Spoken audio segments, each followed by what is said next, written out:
Sir ಇನ್ನೊಂದು ಈ ಕ್ಷೇತ್ರ ನೀವು ಶಾಸಕರಾಗಕ್ಕಿಂತ ಮುಂಚೆನಿಂದ ಆಗಿರ್ಬೋದು ಅಥವಾ ಈಗ ಆಗಿರ್ಬೋದು ಈ ಒಂದಷ್ಟು ಇಲ್ಲಿಗಲ್ ಆಕ್ಟಿವಿಟೀಸ್ ಅಂತ ಬಂದಂತ ಅದಕ್ಕೆ ಕಡಿವಾಣ ಹಾಕುವಂತ ಕೆಲಸವನ್ನ ಏನಾದರೂ ಮಾಡಿದ್ದಾರೆ? ಖಂಡಿತ. ಎಲ್ಲಿದೆ ಇಲ್ಲೀಗಲ್? ನಮ್ಮ ಕ್ಷೇತ್ರದಲ್ಲಿ no illegal, no law and order violation ಆಗಿರೋದು ಏನೂ ಆಗಿಲ್ಲ. ನೀವು ಪೊಲೀಸ್ ರಿಪೋರ್ಟ್ ತೊಗೊಬೋದು. ಹಿಂದಕ್ಕೂ ಈಗಕ್ಕೂ ನಮ್ಮ ಪೊಲೀಸರು ತುಂಬ ಕೆಲಸ ಚೆನ್ನಾಗಿ ಮಾಡ್ತಾ ಇದ್ದಾರೆ ಅಲ್ವಾ. ಡ್ರಗ್ಸು ಸ್ವಲ್ಪ ಸಮಸ್ಯೆ ಇತ್ತು, ಅದು 100% ಕಮ್ಮಿ ಆಗಿಲ್ಲ, ಕಡಿಮೆ ಮಾಡಿದ್ದೀವಿ. ನಮ್ಮಲ್ಲಿ ಗಲಾಟೆ, ರೌಡಿಸಮು, ವುಮೆನ್ ಮೇಲೆ ಗಲಾಟೆ ಆಗೋದು ಅವೆಲ್ಲ ಕಡಿಮೆ ಆಗಿದೆ. ಶಾಂತವಾಗಿದ್ದಾರೆ ನಮ್ಮ ಜನ. ಅಲ್ಲ, ಆ ಶಾಂತಿ ತರಲಿಕ್ಕೆ ಯಾವ ರೀತಿ ಕೆಲಸ ಮಾಡಿದ್ರಿ? ನಾವು ನಮ್ಮ ಮುಖಂಡಗಳನ್ನೆಲ್ಲ ಮೀಟಿಂಗ್ ಮಾಡಿದೆ, ಸಮನ್ವಯತೆ ತಂದೆ. ಇಲ್ಲಿ ಹಿಂದೂ, ಮುಸ್ಲಿಂ, ಕ್ರಿಶ್ಚಿಯನ್ ಎಲ್ಲ ಅಣ್ಣ ತಮ್ಮಂದ್ರ ಥರ. ಇದು ಟ್ಯಾನಿ ರೋಡು, DG-ಹಳ್ಳಿ, KG-ಹಳ್ಳಿ, ಬೆಂಗಳೂರು ಹುಟ್ಟಿರೋ ಕ್ಷೇತ್ರ. ಇದು ಹೊಸದಾಗ ಆಗಿರೋದಲ್ಲ. ನೂರಾರು ವರ್ಷಗಳಿಂದ ಜನ ವಾಸ ಮಾಡಿಕೊಂಡು ಇಲ್ಲಿ ಅಣ್ಣ ತಮ್ಮಂದ್ರ ಥರ ಮೊದಲಿಂದಲೂ ಇದ್ದಾರೆ. ಈಗಲೂ ಅದನ್ನ ಇರಬೇಕು ಅಂತ ನಾವು ಎಲ್ಲರಿಗೂ ವಿನಂತಿ ಮಾಡಿಕೊಂಡು ನಮ್ಮ ಜನ ಅಣ್ಣ ತಮ್ಮಂದ್ರ ಥರ ಬದುಕ್ತಾ ಇದ್ದಾರೆ. ಸರ್, ಈಗ ಉದಯನಗರಿ ಪೊಲೀಸ್ ಸ್ಟೇಷನ್ ಪ್ರಕರಣ ಚರ್ಚೆಯಲ್ಲಿದೆ.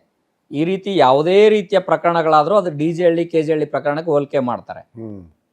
ತಪ್ಪದು. DG-ಹಳ್ಳಿ, KG-ಹಳ್ಳಿ ಹೋಲಿಕೆ ಮಾಡಬಾರ್ದು. ಅದು ಗಲಾಟೆನೇ ಬೇರೆ, ಅದು ಹೈಲೈಟ್ ಆಗಿದ್ದೇ ಬೇರೆ. ನಮ್ಮ DG-ಹಳ್ಳಿ, KG-ಹಳ್ಳಿ ಏನು ಜನಗಳೇನು ಕೆಟ್ಟೋರ, ರೌಡಿಗಳ ಅಥವಾ ಗಲಭೆ ಮಾಡೋರ? ನಮ್ಮ ಜನ ಒಳ್ಳೆ ಜನ, ಕಾರ್ಮಿಕರು, ಕೆಲಸ ಮಾಡೋರು. ಅದು ಏನೋ ಅನ್ಎಕ್ಸ್ಪೆಕ್ಟೆಡ್ ಆಗಿ ಆಗಿದೆ. ಅದು ಏನಕ್ಕಾಯಿತು ಅದು ಆಮೇಲೆ ಚರ್ಚೆ ಮಾಡೋಣ. ಅದ್ರ ಇನ್ವಾಲ್ವ್ ಏನು, ಯಾರು ಮಾಡಿದ್ರು ಅಂತ. ಈ ನಮ್ಮ ಇಲ್ಲಿನ ಸ್ಥಳೀಯ ಜನಗಳಿಗೂ ಅದಕ್ಕೂ ಸಂಬಂಧನೇ ಇಲ್ಲ. ಬಟ್ ಆ ರೀತಿಯ DG-ಹಳ್ಳಿ, KG-ಹಳ್ಳಿ ಪ್ರಕರಣಗಳ ಗೊಂದಲಗಳು ರಾಜಕೀಯವಾಗಿ ನಿಮಗೆಲ್ಲ ಒಂದು ಕಡೆಗೆ ಅನುಕೂಲ ಆಯ್ತಾ ಅಂತ? ಯಾಕಂದ್ರೆ ಅಖಂಡ ಶ್ರೀನಿವಾಸ ಮೂರ್ತಿ ಅವರಿಗೆ ಅದೇ ಪ್ರಕರಣದ ವಿಚಾರಕ್ಕೆ ಟಿಕೆಟ್ ತಪ್ಪಿತು. ನೋಡಿ, ನನ್ನ ವಿಷಯಕ್ಕೂ ಇದಕ್ಕೂ ಸಂಬಂಧನೇ ಇಲ್ಲ. ನಾನು ಇಲ್ಲಿ ಟಿಕೆಟೇ ಕೇಳಿರ್ಲಿಲ್ಲ. ನಾನು ಕೇಳಿದ್ದು ದೇವನಹಳ್ಳಿಲಿ. ಅಲ್ಲ, ಅವ್ರನ್ನ ಒಪ್ಪಲಿಲ್ಲ ಜನ ಅಂತಂದೇಳಿ ನಿಮ್ಮನ್ನು ಕೊನೆಯ ಹಂತದಲ್ಲಿ ಇಲ್ಲಿಗೆ ತಗೊಂಡ್ರು. ಅದ್ರ ಬಗ್ಗೆ ನನಗೆ ಹೆಚ್ಚಾಗಿ ಮಾಹಿತಿ ಇಲ್ಲ. ಅದ್ರ ಬಗ್ಗೆ ಚರ್ಚೆ ಮಾಡೋದು ಬೇಡ. ಸುಮ್ಮನೆ ನಮಗೆ ಯಾಕೆ ಗೊತ್ತಿಲ್ಲದೆ ಯಾಕೆ? ನಾನು ಟಿಕೆಟ್ ಕೇಳಿದೆ, ಹೈಕಮಾಂಡ್ ಕೊಟ್ಟರು, ಗೆದ್ದಿದ್ದೀನಿ ಅಲ್ವಾ. ಇದೆಲ್ಲ ರಾಜಯೋಗ, ಯಾರ್ಯಾರಿಗೆ ಎಲ್ಲೆಲ್ಲಿ ಯಾವಾಗ ಇರ್ತದೆ ಯಾರಿಗೆ ಗೊತ್ತು ಅಲ್ವಾ. ನಾನು ಹೇಳಿದ್ನಲ್ಲ, ಎಲ್ಲರಿಗೂ ಸೀನಿಯರ್ ನನ್ನ ಕ್ಷೇತ್ರ ಇದು ಅಂತ. ನನ್ನ ಕ್ಷೇತ್ರಕ್ಕೆ ನಾನು ವಾಪಸ್ ಬಂದಿದ್ದೀನಿ. ನಾನು ಹೇಳಿದ್ನಲ್ಲ, ನಾನು ಓಟ್ ಹಾಕಿದ್ದೆ ಈ ಕ್ಷೇತ್ರಕ್ಕೆ. ಹೌದು. ಈ NIA ಸೇರಿದಂತೆ ಈ ತನಿಖಾ ಸಂಸ್ಥೆಗಳು ಯಾವುದೇ ರೀತಿಯ ತನಿಖೆ ಅಂತ ಶುರು ಮಾಡೋದಂತ ಬಂದಾಗ ಫಸ್ಟ್ ಪುಲಕೇಶಿ ನಗರ ಕ್ಷೇತ್ರಕ್ಕೆ ಬಂದ್ಬಿಡ್ತಾರೆ. ಯಾಕೆ ಸರ್? ಇಲ್ಲ, ಆ ಥರದ್ದೇನು ಈಗ ಬಂದಿಲ್ಲ. ಅವಾಗ ಬಂದಿದ್ರು. ಅದು ನೋಡಿ, ಆ ಕೇಸಲ್ಲಿ ಇದು ಹೇಳಿದ್ರೆ ಕಾಂಟ್ರವರ್ಸಿ ಆಗ್ತದೆ, ಹೇಳ್ತೀನಿ. ಅಲ್ಲಿ ಗಲಾಟೆ ಮಾಡಿದವ್ರು ಯಾರೋ, ಕೇಸಲ್ಲಿ ಸಿಕ್ಕಾಕೊಂಡಿರೋದು ಯಾರೋ, ಕಷ್ಟ ಅನುಭವಿಸ್ತಾ ಇರೋದು ಯಾರೋ, ಅಮಾಯಕರು ಇದ್ದಾರೆ ಇದರಲ್ಲಿ. ಆಗಿದೆ. ನಾನು ಗಲಾಟೆ ಆಗಿಲ್ಲ ಅನ್ನಂತ ನಾನು ಹೇಳೋದಿಲ್ಲ. ಯಾರು ಗಲಾಟೆ ಮಾಡಿ ಅವ್ರ ಮೇಲೆ ನೀವು ಆಕ್ಷನ್ ತಗೊಳ್ಳಿ, ಅದೇನಿದೆ ಕಾನೂನು ರೀತಿ ಮಾಡಲಿ. ಅಮಾಯಕರನ್ನ ಸಿಲ್ಸಿದಾರಲ್ಲ, ಅವ್ರಿಗೆ ನ್ಯಾಯ ಸಿಗ್ಬೇಕಲ್ಲ. ಅವ್ರ ಫ್ಯಾಮಿಲಿ ಇವತ್ತು ಏನಾಗಿದೆ?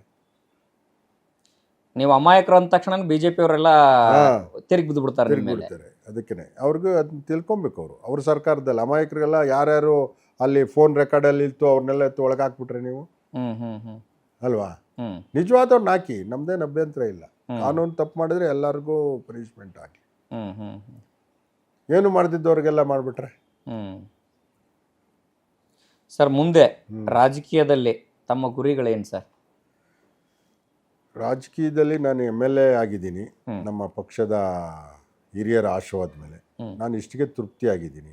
ಈಗ ಮುಂದೆ ಇರೋದು ನಾನು ನನ್ನ ಕ್ಷೇತ್ರದ ಜನಕ್ಕೆ ಕೆಲಸ ಮಾಡೋದು, ಅವ್ರ ಸರ್ವಿಸ್ ಮಾಡೋದು. ಅವ್ರ ತೃಪ್ತಿ ಇದ್ರೆ ಅದೇ ಹ್ಯಾಪಿ ನನಗೆ. ಇಷ್ಟು ಬಿಟ್ಟರೆ ಬೇರೆ ಇನ್ನೇನಿಲ್ಲ ನನಗೆ. ಮುಂದಿನ ಆಸೆಗಳು, ಆಸೆಗಳು ಇಲ್ಲ. ಯಾಕೆ ಕೇಳಿದೆ ಅಂತಂದು ಹೇಳಿದ್ರೆ, ಪದೇ ಪದೇ ರಾಜಕೀಯ ವಲಯದಲ್ಲಿ ಚರ್ಚೆ ಆಗುತ್ತೆ, ರಾಜಕಾರಣಿಗಳೇನು ಸನ್ಯಾಸಿಗಳಲ್ಲ ಅಂತ. ಅದಕ್ಕೆ ಕೇಳಿದೆ. ನಮ್ಗೆ ಆ ಥರ ಏನಿಲ್ಲ. ತೃಪ್ತಿಯಾಗಿದ್ದೀನಿ. ನಮ್ಮ ಪಕ್ಷ ನಮ್ಗೊಂದು ಒಳ್ಳೆ ಅವಕಾಶ ಮಾಡಿಕೊಟ್ಟಿದೆ, ಒಳ್ಳೆ ಕ್ಷೇತ್ರ ಕೊಟ್ಟಿದ್ದಾರೆ ಸರ್ವಿಸ್ ಮಾಡೋದು. ನಮ್ಗೆ ತೃಪ್ತಿ, ಆ ಜನಗಳು ತೃಪ್ತಿ ಆದರೆ ನಮ್ಗೆ ತೃಪ್ತಿ. ಅವ್ರು ಸರ್ವಿಸ್ ಮಾಡೋದೇ ತೃಪ್ತಿ ಅಂತ ಕ್ಷೇತ್ರ ಸಿಕ್ಕಿದೆ ನಮಗೆ. ಬೆಳಗ್ಗೆದ್ದು ಕೆಲಸ ಮಾಡಲಿಕ್ಕೆ ನಮಗೆ ಕೈ ತುಂಬ ಕೆಲಸ ಇದೆ.